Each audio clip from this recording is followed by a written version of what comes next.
Hi, it's Kate from the Thaiger, and this is Thailand Top Stories, the major news in Thailand and Southeast Asia. Stay tuned for a quick update on the COVID-19 situation in Thailand, and don't forget to subscribe to the channel. Bangkok and areas in 4 key provinces are set to reopen on November 1st, and the government is predicting that it will lead to 1.5 trillion baht in tourism revenue for 2022. The mandatory 14-day quarantine will be waived for travelers entering Thailand through the designated provinces.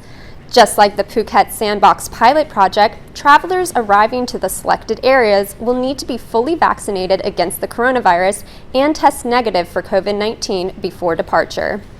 The Ministry of Public Health says domestic airlines will have their capacity limits lifted and be allowed to fly full planes. Flights were previously limited to operate at 75% of the maximum capacity. Around Thailand, riverside communities have been hit with flooding as high tides have raised water levels on the Chao Phraya River. Photos of a flooded Thai barbecue restaurant in Nonthaburi went viral online, showing customers enjoying their meals with the water about ankle deep. The ruling political party in Thailand has reportedly chosen to nominate Prayut Chan-o-cha as their candidate for the prime ministerial election. According to the National News Bureau of Thailand, the leader of the party and deputy prime minister says he supports Prayut and is not upset that he was not nominated. An infamous Pattaya eyesore has been scheduled for demolition, but owners submitted a surprise request to resume construction on the waterfront condo building on the Pattaya Pier. The 53-story condominium at the entrance to the pier has been abandoned since 2014, and last September, authorities served a legal demolition order against the owners of the building. According to the Pattaya News, the construction company has requested to resume construction on the building and propose some solutions to issues that held up the project. The family of the Thai man who was beaten to death in Udon Thani, allegedly by a Swiss man who police say claimed it was self-defense, say nearly 300,000 baht went missing during the incident. The Thai man was found dead with rope tied around his hands and feet, and according to the Pattaya News, the victim's mother says her son had almost 300,000 baht in cash on him after a recent land sale. She says the money is now missing. A large nightclub and sauna in Bangkok was raided for the second time for holding what police say were drug and sex parties, violating COVID-19 restrictions in more ways than one. Police searched the 50-room, 5-story building and say they found crystal methamphetamine, drug paraphernalia, and Viagra. The same establishment was raided in May, and more than 60 men were arrested. And here are the top headlines in Southeast Asia.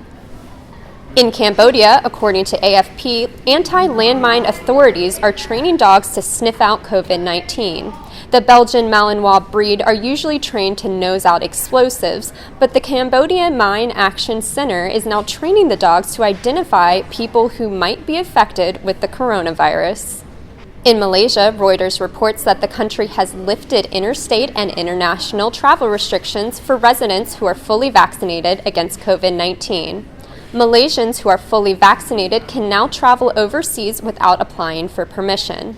So far, 90% of the adult population in Malaysia is fully vaccinated against the coronavirus. In Myanmar, AFP reports that the United Nations is voicing alarm that the military is deploying heavy weapons and troops on particular townships. The internet has also been shut down in the areas. Since the February 1st military coup, there has been a bloody crackdown by security forces. A UN spokesperson says there have been killings, raiding of villages, and burning of houses, and the UN are concerned for the civilian population. In Vietnam, people are criticizing the killing of 13 dogs because their owners contracted COVID-19. According to a report in the news outlet The Star, the owners of the dogs were traveling to another province in Vietnam. They tested positive for the virus at a checkpoint, and local healthcare authorities decided to kill the dogs due to fears that the dogs were also infected. And here's an update on the COVID-19 situation in Thailand. Today, October 11th, the CCSA has reported 10,035 new COVID-19 cases and 60 coronavirus-related deaths. Since April 1st, in the latest and most severe wave of the virus in Thailand, the CCSA has reported 1,692,056 confirmed COVID-19 cases. In the 24-hour period since the last count, the CCSA has reported 10,590 recoveries. There are now 110,265 people receiving treatment for the coronavirus in Thailand. And that wraps up the COVID-19 update. For more news on Thailand, go to thetiger.com or check out our evening show, Thailand News Today.